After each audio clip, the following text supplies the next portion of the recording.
Oh là là, quel match les Postos ce soir, quel match de légende entre le Borussia Dortmund, futur adversaire du Paris Saint-Germain en Ligue des Champions dans 2 mois, et le Red Bull Leipzig qui impressionne de jour en jour par leur qualité de jeu. Donc certes les défenses sont pas très subliminaux, mais voilà, ce soir je tiens à donner un très grand coup de chapeau à ce coach qui est Julian Nagelsmann, qui est complètement phénoménal, avec un jeu exceptionnel, voilà, que ce soit au niveau de l'attaque, au niveau de l'intensité, au niveau du pressing, au niveau de l'attaque, c'est exceptionnel. Bon, certes, en défense, il y a beaucoup de lacunes, mais voilà, c'est un gars, faut pas oublier, après on parlera du Borussia Dortmund, voir les qualités et les défauts, mais je voudrais parler de cet entraîneur, parce que cet entraîneur, déjà, je l'estime beaucoup. Voilà, il y en a qui osent le comparer à Thomas Tuchel, mais non, rien à voir, rien à voir. Certes, ils ont travaillé ensemble il y a 4-5 ans, mais il n'y a rien à voir entre les deux. Julian Nagelsmann, il a 32 ans, il a commencé à 27 ans, entraîné Hoffenheim. Ce qu'il a fait avec Hoffenheim, il est qualifié 2 fois de suite pour la Ligue des Champions, en faisant des matchs complètement fous l'année dernière contre Manchester City,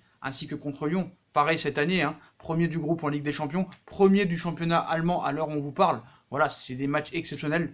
Le championnat allemand, vraiment, est incroyablement magnifique. Voilà. Il est au-dessus de la Serie A et du championnat d'Espagne pour moi au niveau du jeu. Voilà. En Allemagne, tu vois des matchs comme ça, tu peux perdre 3-4-0 et tu peux gagner 6-4. Voilà. Tu vois par exemple Augsbourg qui s'est amusé ce soir à Hoffenheim 5-0 je crois, et qui en prend 3 il y a 3 jours. Voilà, pareil pour le Bayern, pareil pour Hoffenheim, pareil pour Werder de Brême, pareil pour beaucoup d'équipes comme Borussia et Leipzig. Mais ce soir c'est exceptionnel et je pense que Nagelsmann va être le prochain futur grand coach du football. Voilà. Et arrêtez de me le comparer à Tuchel, il n'y a aucune comparaison. C'est exceptionnel ce qu'il fait, surtout à son âge. Voilà. Et moi, franchement, je suis fan. Et pour moi, c'est actuellement l'entraîneur avec celui de la Real Sociedad qui me procure le plus de plaisir. Parce qu'avec des moyens très faibles, avoir autant de qualité de jeu, même si le Red Bull Leipzig, quand même, ils ont quelques moyens par rapport à Hoffenheim. Mais voilà, c'est exceptionnel ce soir. Et Julian Nagelsmann, on entendra parler de lui très prochainement, je pense. Parce que là, ce qu'il est en train de faire depuis quelques années, et surtout cette saison, c'est tout à fait exceptionnel et grandiose. Et c'est à saluer. Donc parlons du match, match fou entre le Borussia Dortmund et Leipzig ce soir. Dortmund qui certes a dominé toute la première mi-temps en marchant littéralement sur Leipzig avec un Julian Brandt exceptionnel, un Sancho incroyable, un niveau de jeu complètement fou, voilà, du pressing tout terrain, de l'attaque directe, de l'intensité. Donc certes pour les défenses c'est pas rassurant, donc voilà, ça c'est une bonne nouvelle pour le Paris Saint-Germain. On va un petit peu débriefer le match et voir un petit peu après les défauts et les qualités du Borussia Dortmund pour le Paris Saint-Germain. Donc une fois n'est pas coutume, nous avions le droit à une partie de la 16e journée. C'était un choc du championnat allemand ce mardi soir. Voilà, alors qu'en France, malheureusement, c'est la Coupe de la Ligue qui reprenait ses droits, donc aucune comparaison. Donc on va un petit peu débriefer cette rencontre. Donc le gros match de la soirée concernait la rencontre de la Ruhr entre le Borussia Dortmund et le Red Bull Leipzig. Voilà, le Dortmund qui a tiré le Paris Saint-Germain en 8e de finale de Ligue des Champions. Et le Red Bull Leipzig qui est aussi qualifié en 8e de finale de Ligue des Champions, qui tombera contre les Spurs de Tottenham. D'ailleurs Mourinho, je pense qu'il ne faut pas du tout qu'il sous-estime cette équipe. Ce serait vraiment être incompétent. Voilà, je dis la vérité. Donc la première mi-temps a été absolument parfaite pour les joueurs de Lucien Favre, qui avait articulé son équipe en 3-4-3. Voilà, 3-4-3, c'est vraiment un jeu que j'adore, 3-4-3. C'est ce que faisait Bielsa, c'est ce que faisait Guardiola et beaucoup d'autres entraîneurs.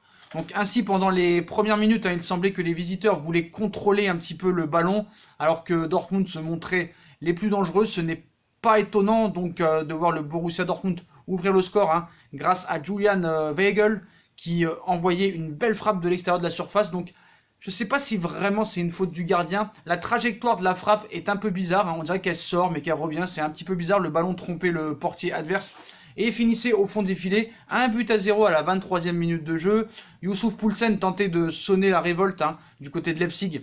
Sa frappe passait au-dessus des buts à la 31e de jeu, mais ça s'arrête jamais. C'est après Julian Brandt qui allait donner de l'air au sien avec un but sublime. Voilà, sublime. Je vous conseille d'aller voir des images. Regardez le deuxième but du Borussia Dortmund. C'est incroyable. C'est incroyable. Incroyable. Donc je voudrais aussi sublime. C'est un sublime. Ce but vraiment il m'a choqué. Voilà, j'ai eu les frissons. Je me suis levé. Voilà, je me suis levé. Donc après un sublime dribble de Upamecano, l'Allemand crucifié Peter Gulchak 2-0 à la 34e minute de jeu à la mi-temps. Le Borussia Dortmund menait assez logiquement 2-0. Et vous voyez ce but-là, il est exceptionnel. Dans la dans la phase de jeu, en une touche de balle avec Sancho, avec Brandt et tout, c'est incroyable. Incroyable ce but, je vous conseille d'aller le voir, vraiment allez le voir, c'est exceptionnel. Donc après, 2-0 à la mi-temps, logique, hein, Leipzig n'a pas trop existé, ils ont eu une occasion, mais voilà, c'était une bonne claquette de la part du portier de Dortmund. Une seconde période complètement folle, et c'est là que tu vois que le football te donne des émotions incroyables. Voilà, ce soir, tu regrettes pendant 1h30, tu ne regrettes pas, pardon, pendant 1h30, voire 1h45, plus la mi-temps, plus les arrêts de jeu, tu te dis vraiment, là, t'es content de ne pas avoir de meuf. Voilà. Bon, après, ça va retomber. Hein. Après le match, tu te dis, ah ben non, j'aimerais bien en avoir une quand même. Mais pendant ce match-là, t'es content de pas en avoir. Voilà. Tu clignes pas de l'œil, t'es complètement hypnotisé. Voilà, t'es subjugué. Donc, le début de seconde période a été absolument dingue. Dès le retour des vestiaires, Timo Werner sortait de son trou pour réduire l'écart. 2-1 à la 47e minute de jeu. Dans la foulée, Marcel Halstenberg croyait égaliser, mais la vidéo n'accordait pas ce but pour une position de hors-jeu à la 48e minute de jeu. Mais si le RBL est l'une des meilleures attaques européennes, il y a une raison. 5 minutes plus tard, Timo Werner profitait d'une relance absolument horrible pour se présenter seul devant le gardien et le battre 2 buts partout. C'est rare hein, que le gardien de Dortmund fasse des erreurs comme ça. Il fait un gros début de saison. Il a sauvé Dortmund à plusieurs reprises, que ce soit en Ligue des Champions ou en championnat. Mais je sais pas ce qu'il a fait là sur cette relance. J'ai pas compris. Donc c'est un peu bizarre aussi les arbitres, pas les arbitres, excusez-moi, les gardiens allemands toujours avec leur relance un peu bizarre. Donc voilà, il se présente seul devant le gardien pour le battre. 2 buts partout à la 53e minute, doublé de Timo Werner, hein, absolument exceptionnel cet attaquant. Pour moi, il fait partie du top 5 des meilleurs 9 au monde. Donc pourtant, les joueurs du club de la Roure hein, ont des ressources. Marco Reus se retrouvait dans la surface excentrée côté droit et décidé de centrer en retrait pour Jadon Sancho. L'Anglais ne se faisait pas prier, se jouait de son défenseur et envoyait une mine dans la lucarne. 3-2. Alors Sancho, je ne sais pas s'il va partir cet hiver ou l'été prochain, mais vraiment ça va être la recrue de l'été. Voilà, il est exceptionnel. Donc certes, il a eu des petits comportements disciplinaires, mais vraiment, ce joueur, il est exceptionnel. Il va à une vitesse folle. Donc voilà, un petit coup dur pour le Borussia Dortmund à 20 minutes de la fin, avec la sortie sur blessure, malheureusement, de Sancho sur Psychek. Donc on ne sait pas si c'est très grave, hein. Voilà, mais il est sorti par précaution, je pense, donc je ne sais pas vraiment la nature de la blessure, mais j'espère que c'est pas trop grave pour Dortmund, parce que là, vraiment, ce serait une catastrophe pour eux. Donc cette rencontre était absolument folle, hein, et Patrick Schick entré en jeu à la 62e minute de jeu. Donc je sais pas si ça se prononce Schick ou Chic. Je crois que c'est Chic, hein, le S se prononce pas. Il égalise à la 78e minute, 3 buts partout, et malgré quelques dernières tentatives du RBL, les deux équipes ne réussissaient pas à se départager. Leipzig reste leader. Le Borussia Dortmund 3e, donc voilà, hein, c'est vraiment exceptionnel ce jeu qu'il y a eu ce soir. Je vous invite à revoir le match, voilà, vraiment. Je vous dis vraiment, c'est un conseil. Vraiment, essayez de revoir le match même en entier, parce qu'un résumé ne suffit pas. Voilà, quand tu es amoureux du football, un match comme ça, moi franchement, je vais vous dire la vérité, le match, je vais le re-regarder là. Je vais voir s'ils remettent une rediffusion, je suis obligé, c'était un match exceptionnel. Donc voilà pour Leipzig, hein. Donc pour Leipzig, vite fait, on va parler juste une minute de Leipzig. Donc entraîneur exceptionnel, attaquant exceptionnel, joueur exceptionnel. Puis l'état d'esprit de ce coach est incroyable. À 2-0, le gars, tranquille, posé, cherche des solutions. À la mi-temps, ça a parlé. Il sait réunir ses troupes. Le problème à Dortmund, c'est qu'il y a un manque de caractère. Voilà, ça se voit. J'ai vu quelques matchs de eux, surtout contre le Barça et contre l'Inter de Milan. Contre le Bayern aussi, il y a un problème de caractère. C'est-à-dire qu'ils n'arrivent pas à garder un résultat. Vous le voyez dans ce début de saison, ils ont beaucoup de mal. Donc, est-ce que Paris Saint-Germain va devoir jouer en contre? Je pense que oui. Voilà. Le problème, c'est que le Paris Saint-Germain n'a pas l'habitude de se faire malmener en Ligue 1. Voilà. Et quand tu vois l'intensité que donne Dortmund dans tous les matchs, surtout à domicile, au niveau de l'intensité, Paris peut être peut-être surpris. Parce qu'en Ligue 1, tu n'as pas d'équipe comme ça qui te mette une haute intensité dans le jeu. Voilà. Donc, les points forts de Dortmund, Thorgan Hazard, Marco Reus, Julian Brandt, Jadon Sancho. Les latéraux pour moi sont meilleurs que ceux de Paris. Paris normalement est favori. Au niveau de la défense, Paris a une meilleure défense que le Borussia Dortmund, hein, totalement. La défense de Dortmund est complètement catastrophique. Je crois que Hummels est sur la retraite. Hein. Voilà, faut dire la vérité. La défense est catastrophique. Voilà, ils sont tenus une mi-temps. Et je pense que voilà, vu qu'ils mettent beaucoup d'intensité, beaucoup de pressing dès le début du match, ils arrivent à un moment, à un rythme où ils ne peuvent plus suivre. Voilà, où ils auront des trous. Et c'est là que Paris devra en profiter. Est-ce que Paris doit jouer en contre? Je pense que oui. Je pense que oui, parce que je pense que Paris va subir lors du premier quart d'heure. Le public va pousser derrière et Dortmund, comme à son habitude, hein, va presser très haut, va jouer très vite, en une touche de balle, accélérer sur les côtés. Donc voilà, je pense que Paris va devoir absolument prendre un latéral droit de qualité, qui va très vite aussi. Et je pense que si tu joues en contre avec Kylian Mbappé, Neymar, Di Maria, Icardi, ça peut aller à 300 à l'heure. Et je pense que c'est pas mal de jouer en contre. Parce que ça va être compliqué, on ne sait pas vraiment l'identité de jeu du Paris Saint-Germain depuis le début. Hein. On ne sait pas si Paris est une équipe de contre, une équipe qui a la possession. Voilà, en Ligue 1, tu as plus la possession dans la logique. Mais là, vraiment ce soir, le point fort de Dortmund, c'est l'attaque. Mais le point faible, c'est la défense. Et comme on sait, hein, la meilleure défense, c'est l'attaque. Donc voilà, je pense que Paris, normalement, surtout si Sancho il est blessé, Paris devrait s'en sortir. Mais bon, voilà, l'entraîneur de Paris Saint-Germain, on le connaît.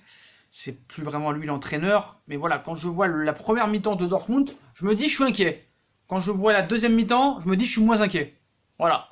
Donc je pense que Dortmund aura ses points forts. Paris aura ses points forts. Pareil, Paris aura ses points faibles ainsi que Borussia Dortmund. Et Dortmund aura ses moments forts au moment du match. Pareil que pour Paris. Donc Paris doit être prêt à être très très très efficace devant le but. On compte sur Icardi en espérant qu'il ne se blesse pas. Mais voilà. En tout cas, tu vas tomber sur une équipe qui va mettre de la très très grosse intensité et qui va tomber dessus en attaque. Il va falloir être prêt à subir cette intensité parce qu'en Ligue 1, tu n'as aucune équipe qui ressemble au Borussia Dortmund. Voilà. Et puis le championnat allemand est 10 fois supérieur à celui français. Voilà, je suis désolé. Voilà les postos. Donc le problème c'est que le Borussia Dortmund a du mal à garder un score. Et comme Herrera l'a dit, hein, donc Herrera je croyais qu'il se faisait caca dessus en disant... Contre le Borussia Dortmund, tu peux en mettre 4 comme tu peux en prendre 4. J'ai dit ça y est, ça commence à se chier dessus, ça commence à avoir peur. Voilà. Mais en tout cas, j'ai compris vraiment ce qu'il voulait dire. En fait, avec Dortmund, tu peux leur mettre autant de buts qu'eux, ils peuvent te mettre 2 buts. Donc il va falloir vraiment être très concentré, que ce soit à l'aller et au retour. Voilà. Cette équipe peut marquer à tout moment, comme ils peuvent en prendre à tout moment. Voilà. Donc pour moi, c'est une équipe, une bonne équipe, Borussia Dortmund. Voilà. Mais je pense que la défense, est-ce qu'ils vont être... actif sur le marché des transferts, c'est à voir. Mais il faudra attendre, hein, le match est dans 2 mois, jour pour jour. Donc il y a beaucoup de choses qui peuvent évoluer. Voilà, ce qu'il faut savoir, c'est que la trêve, elle est très longue aussi en Allemagne. Paris reprendra plus tôt. Voilà pour le Borussia Dortmund, les postos. Et je voudrais aussi rendre un hommage à ce coach, Julian Nagelsmann, qui est formidable. Et moi, je vais faire des recherches hein, sur lui, vraiment, parce que je veux que cet entraîneur réussisse et il mérite de réussir. Voilà. Donc après, on connaît ces coachs-là. On sait que Emery faisait du très beau jeu à Séville, beaucoup de grands entraîneurs ont pratiqué du beau jeu et n'ont pas gagné de grands titres. Voilà, comme Bielsa, comme d'autres. Mais voilà, je pense que ce coach sait ce qu'il fait. Et vraiment, c'est impressionnant au niveau du jeu. C'est-à-dire que c'est incroyable. C'est incroyable. C'est un jeu vraiment porté vers l'avant, avec des latéraux qui sont très actifs. Les défenseurs centrales montent très haut. Bon, c'est vrai qu'au niveau de la défense, hein, ça laisse à désirer. Mais je pense que c'est le futur. Et je pense que s'il réussit à faire un très grand parcours en Ligue des Champions, et bah, Tottenham, ils peuvent se faire très mal. Voilà, très très mal. Et s'ils arrivent à faire le miracle de gagner ce championnat d'Allemagne, mais je pense qu'il ne restera pas au Red Bull Leipzig. Hein. On sait qu'il y a un temps, le Bayern le voulait, il avait refusé. Mais voilà, je pense que ce coach est le futur. Et vraiment le futur du coaching mondial. Voilà, c'est très grand. C'est très grand. Et c'est un gars qui aura prouvé dans des petits clubs. Donc on va attendre, hein. Il reste quand même 6 mois, on va pas trop s'enflammer. On sait que ces coachs-là, ils sont très à l'aise dans des petits clubs comme Leipzig, comme Hoffenheim. Et dès qu'ils arrivent dans des gros clubs, ça se fait caca dessus. Donc voilà, j'attends de voir. Mais en tout cas, au niveau du jeu, c'est exceptionnel. Voilà, c'est exceptionnel ce soir. Donc voilà les postos, bah, dites-moi en commentaire si vous avez regardé le match, qu'est-ce que vous en pensez. Si vous ne l'avez pas vu, je vous conseille de le voir franchement. Au moins un résumé parce que vraiment ça vaut le coup. Voilà les postos. Puis dites-moi ce que vous avez pensé si vous avez regardé le match. Hein. Des lacunes, des défauts du Borussia Dortmund. Qu'est-ce qui vous fait peur dans cette équipe? Ou qu'est-ce qui vous fait penser que ce sera bon pour le Paris Saint-Germain? Dites-moi ce que vous pensez de Julian Nagelsmann, de ce coach et de ses qualités. Puis comme d'habitude les postos, si on a kiffé la vidéo, on like, on partage, on s'abonne. On nous suit sur les réseaux sociaux, Instagram, Facebook, Snapchat, Twitter, ainsi que sur YouTube si vous voulez faire évoluer la chaîne en regardant les pubs gratuitement ou en faisant un don. Voilà les postos, je vous souhaite une très bonne vidéo à tous, un très bon débrief et à très vite pour une nouvelle vidéo les postos. Tchuss!